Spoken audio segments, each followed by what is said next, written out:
Sup guys, I'm back, and today I'm going to be doing my G-Fest 29 2024 haul, and I'm going to be doing this from smallest to largest, not by chronological order. And yeah, I had an amazing weekend. Not just a weekend, it was like basically a week. It's 6 days in Chicago, and I just had an amazing time. Thank you to everyone who made it so special. And yeah, let's just get right into it. So smallest thing that I got was from my good friend Mikey Penzil fan 04, and he just gave me this for free. It's just some random armored Mothra finger puppet because I'm the finger puppet guy. I got this on Sunday, and he got this for free, so he just gave it to me instead because I like finger puppets.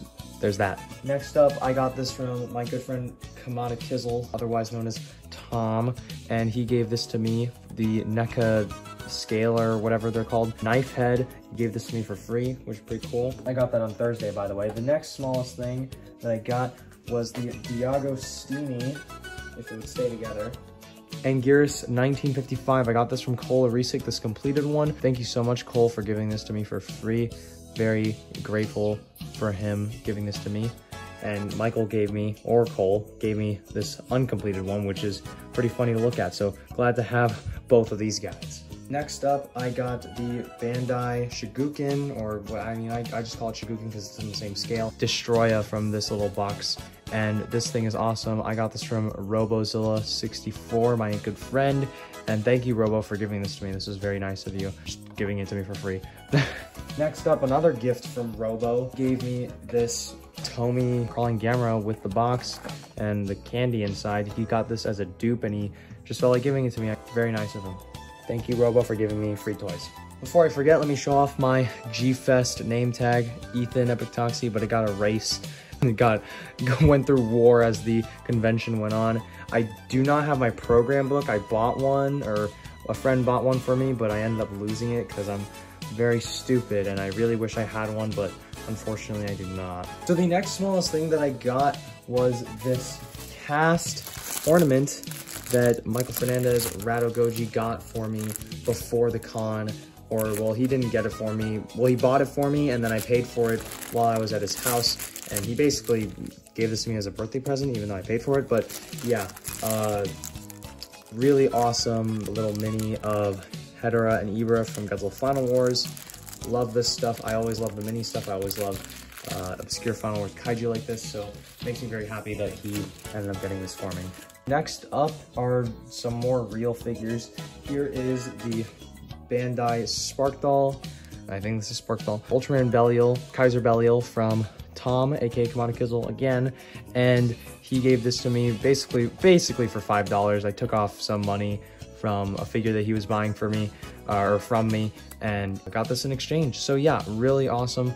Love this figure. It's pretty cool looking, and I'd like to have a Kaiser Belial because I love Belials. Next up, I got two figures from my good friend Cole Arisic, and you know, just like the Anguirus's, he gave these to me for free because, you know, he's just awesome like that. So he gave me this Bandai Melba. This figure is kind of old looking, but it is really cool. Next, he gave me the Bandai Pink Tag Mothra 2003 or 2004, whatever you want to call it. And yeah, really cool. He just didn't want these in his collection anymore, and he was willing to just give them to me for free. So yeah, thank you so much, Cole. Next, another figure that Cole gave for me. I got those on Thursday, by the way, along with this figure. It is the Bandai Theater exclusive Evolved Godzilla. This figure is just beautiful. It is really cool. I wish the pink was softer, but it does still look really awesome. Next up is the companion piece to this figure, the Bandai Theater exclusive Godzilla 2019, or technically still 2024 Godzilla, but it is using the 2019 sculpt, so effectively that's what it is. So yeah, really glad to have this guy. And I got this from Cole for 35 bucks, and I will show what I got with this figure as a bundle. I got this guy with the Bandai new Movie Monster Series 91 Godzilla reissue, and I got this for like together for like 68 bucks, which is like roughly like 34 bucks per figure, which is fine. It's not the worst thing in the world. Next up, I bought the Taiwan event exclusive Shin Godzilla. Michael helped me acquire this one before the dealer's room opened because he was shopping for himself, and then he found this guy and he asked the dealer how much it was, and they said 55 bucks. and he immediately jumped on it and got 2 of them, and he walked out with 1 and was like, Ethan, you better pay me 55 bucks right now. And I was like, yeah, I'm paying 55 bucks for this guy. Because if you know anything about this figure, it has been skyrocketing in price recently. So very happy to have this guy. One of the grails that I really wanted from this convention. So very happy to have him. Next up, I bought 3 figures from the YMSF table, as most people probably did as well.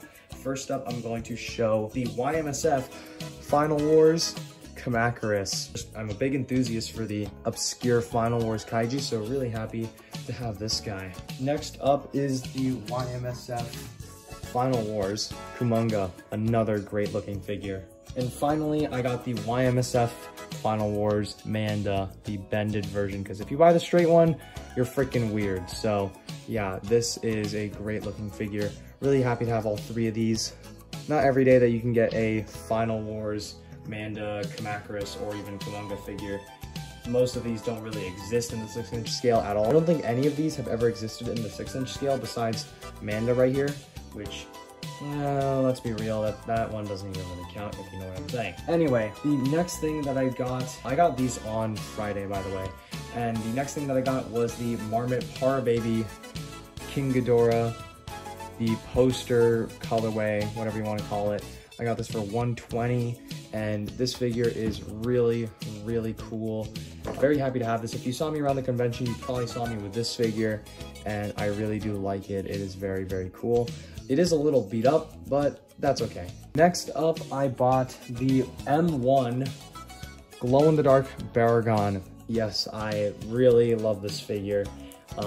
If you know me, I love GMK Baragon, I love GMK, and this was something that I never thought I would see at the convention, but I guess because Ryota was there, they were like, we gotta bring something Baragon. So they hooked us up with the glow-in-the-dark colorway of Baragon, and this looks it's so pretty. And I got it signed by Ryota herself on the bottom of the tail, and it's lifted so it doesn't actually scratch the table or, you know, the tail, the signature, when Baragon's on the shelves or whatever. And I'm going to still seal it and spray this because you can see that it did get a little messed up on the trip home, so unfortunate, but it's okay. Most of it is still there, it's just kind of faded. So yeah, love this one.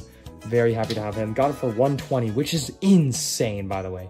Just $120 is ridiculous. Last but not least is probably my favorite figure, maybe my second, honestly, behind the Baragon, but this is definitely up there. It's gotta be top 2 at least. The M1 glow-in-the-dark Maquette 54 Godzilla, 1954 Godzilla. I was looking for this thing forever, honestly, and I never really found a price that I was super comfortable with. And honestly, if I saw this figure at G-Fest this year, I was willing to pay anything under $300. And lo and behold, he was at Radioactive for $150. I know M1 had it for $130 or $120, but I saw this guy at the corner of my eye in the dealer's room when, you know, we were just kind of peeking in it. You could literally barely see it, but I'm very attentive. So when I saw him, I asked Michael if he could just ask the price, and when they said $150, I literally was like about to crash out. So yeah, very happy to have this guy in the collection finally, after looking at him for quite a while. So that's about it for all the figures that I got. For some other stuff, I got this autograph from Yoshida, who is the man inside the Godzilla suit of GMK. Really happy to have this. This is really awesome. Obviously, he didn't come to G-Fest this year, but having just the signature alone is really cool. I will eventually, he will come to G-Fest, hopefully, and I will be able to get this signed by him. Or not this, but a figure or something, maybe my T-Base GMK Godzilla, and I will get that signed by him. Next up, I got the MSB poster. The MSB G-Fest 2024 poster, got it signed by all my friends, and including myself. And yeah, really happy to have this. I mean, this poster looks pretty cool, honestly. Thank you, Mario, for designing it, and thank you, Michael, for printing it out for everyone. Next up, I got this Godzilla DNA like event thing, and one was given out for free, so, you know, nice little freebie. And last but not least, I got this cool Zone Fighter poster by Daikaiju Legends. These were around the convention, and my friend Gwen, 121 Film, just decided to give me one for free. So thanks, Gwen. And obviously I have the bag and header card for the M1 Godzilla 1954, and I have it for the M1 Baragon also. So yeah, that's just about everything that I got at G-Fest this year. Thank you to everyone who made this weekend, or this week really, so special. And thank you to all my friends. Thank you to MSB. Thank you to Satchel Gang. Thanks to Gloink Nation for making this one a great year. And I appreciate all of you who went to the convention. If you had fun, let me know in the comments. Drop a like on the video. I didn't say that last time. And subscribe. I didn't say that last time either. So yeah, thank you guys so much for watching. Hope you guys enjoyed. And yeah, bye-bye.